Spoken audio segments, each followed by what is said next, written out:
En el orden 151, la Escuela de Danza Pato Cherokee, con la modalidad Danzas Étnicas, División Open Jóvenes y Adultos, Subdivisión Dúo Nivel Estudiante. La coreografía se llama Roecha Jacob, a cargo de Prante Romero, Leila Belén.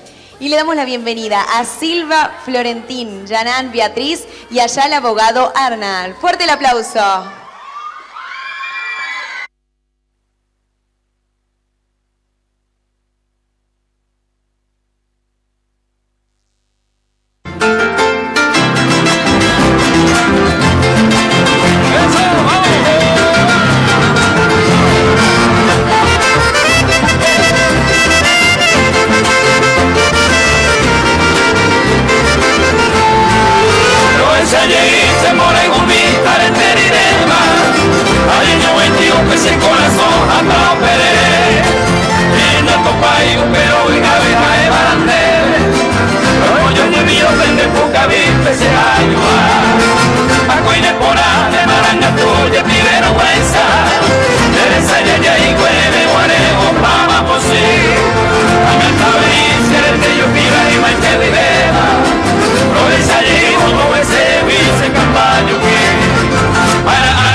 Viva y mente vilema, no es allí, como ese bici cambaño.